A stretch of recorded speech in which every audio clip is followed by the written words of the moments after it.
In this video, we will share with you how we winterized our gardens this year, from picking the last of the vegetables and preparing the ground for the winter ahead of us.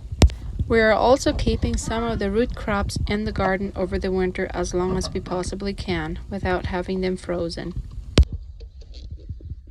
Welcome to Family Homesteading of West Texas. We are a homeschooling homesteading family of 9. We grow, cook, and preserve most of our food from scratch. We have had a couple of light frost and the pumpkins are done. The pumpkins are fine, but all the plants are done, so we're getting everything out of this patch of the garden today. This is the patch that has served us this spring with potatoes, and then after the potatoes were done, we planted some other things like pumpkins, corn, cantaloupe, and so we have had 2 crops out of this patch of the garden this year, and both of the crops have been doing fine. The potatoes I feel like could have done better, but I'm very satisfied with what we have.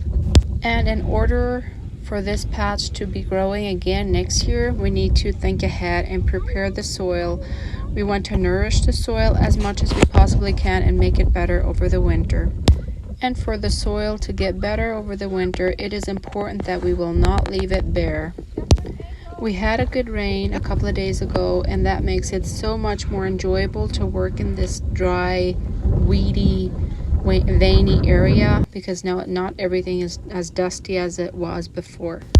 We still have a lot of pumpkins left, although we already brought enough into the house to eat, so all these pumpkins will go to the pigs, but they will also enjoy it, and it's also very healthy for them. I think this was probably the most enjoyable and fun day for the little children to work in the garden, since they wouldn't have to be careful not to step on any plants, since all the plants were done and everything was coming out, so they were all very helpful and they were really enjoying their time.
You can already hear how excited the pigs are that they were getting these pumpkins. Although we wouldn't give all of them at the same time, we just unloaded them under the carport and we would give them 1 or 2 every day. And that's also going to help us to reduce our feed bill for a while.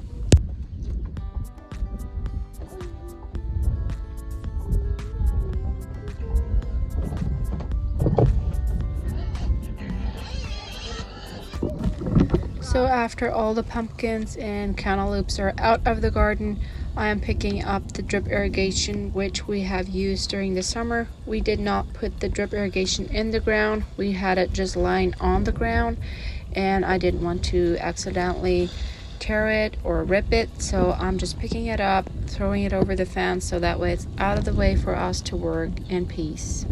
And for next year, we would just put it back on the ground and we should be able to use it again next year.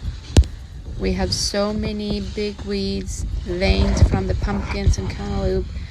It's just a lot, and I could use this to make compost, but I'm just not sure I want to take that risk, because there is a lot of weeds in this in these plants, and I'm not sure I'll be able to get my compost hot enough for the seeds to kill. So I might just burn this, and then I'll probably put the ashes in the compost.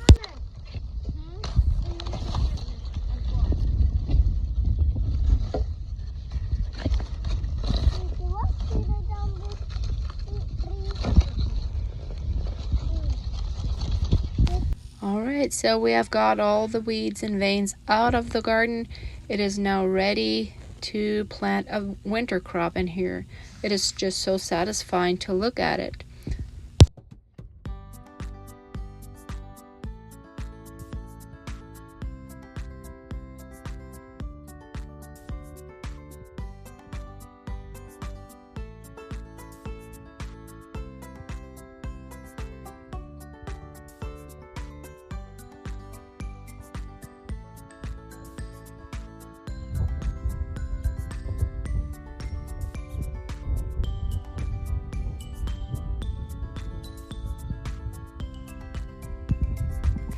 And we're leaving these cotton plants in the garden. We planted them just for decorations and they will stay all winter. I'm just enjoying to look at them. They still have a little bit of green leaves, but I know they will freeze eventually, but we will still leave them all the way till spring.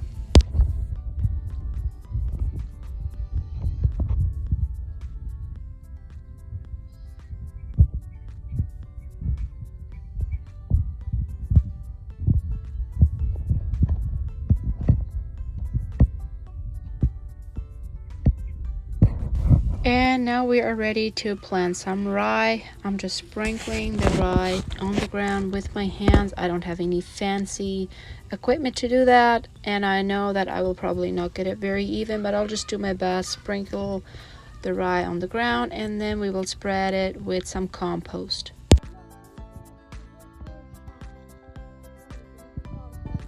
We are now ready to spread some compost on top of the rye, and we are using the pile that was, I think, built in spring. It's the kitchen scrap compost pile, as I call it, and it is a little bit compacted since we haven't paid much attention to the compost pile lately. We didn't water it or turn it, but it's still very usable. There's still lots of nutrients in that compost.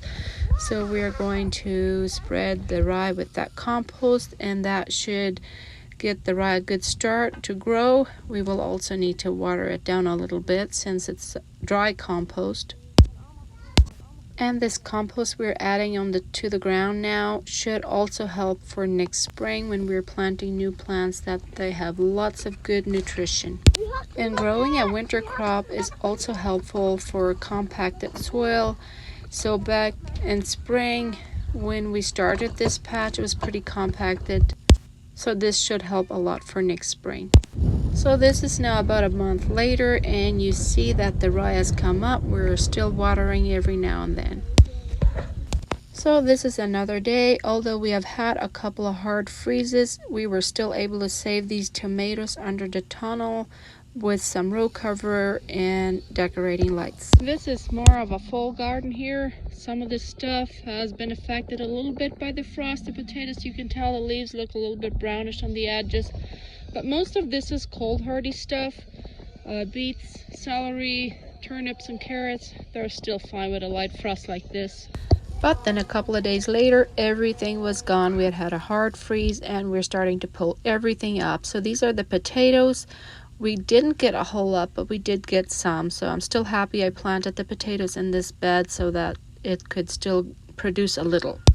And although I was hoping to save the tomatoes a little bit longer, they did get some freeze damage this time.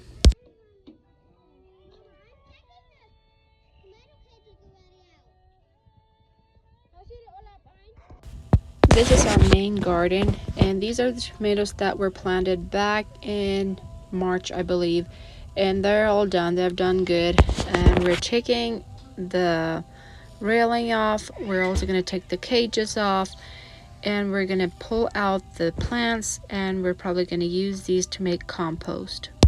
So back in spring when I planted these tomatoes, we had lots of very strong winds, so I had to really fasten the tomato cages, and how I did it was digging down about a foot or so and then put the cages into a hole and then shovel soil onto the cages, and that way they would not blow over when it was so windy. But I do kind of think it's a lot of work to pull them out now. So I think we will try to find a different method to fasten our tomato cages for next year.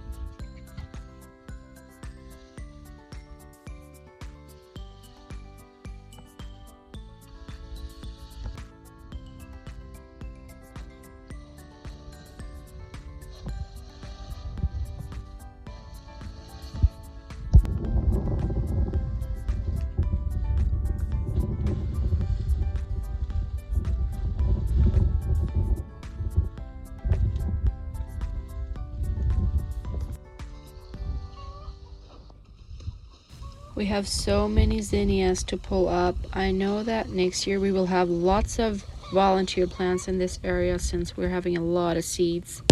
So to finish off the day, we pulled up some fresh vegetables and we're ready for the house. And I'm so thrilled to have so many veggies still this late in the year.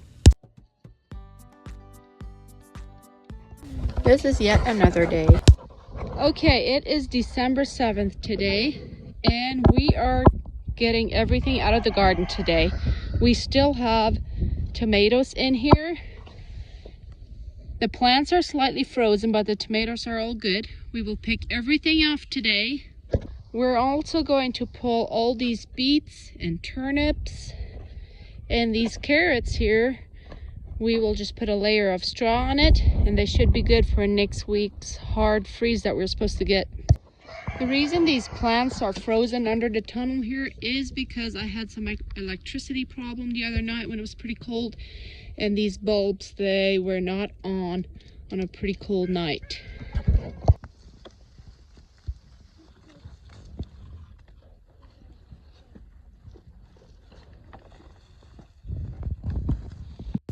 So we're taking off all the bulbs. We're going to bring them back in. We might be using them again in spring when we're starting early with some plants that can't handle the light freezes we get in spring.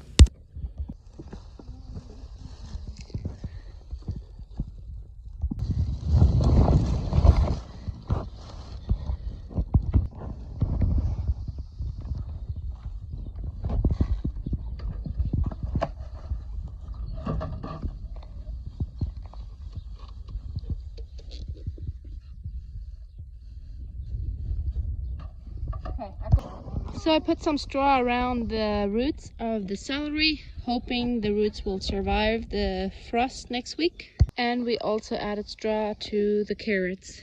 We covered them pretty much. You see a little bit of the greens sticking out, but this is, I think, the best way to just keep the carrots good for as long as possible. And this is the last of our harvest from the garden. I hope you've enjoyed it. We'll see you next time. Bye.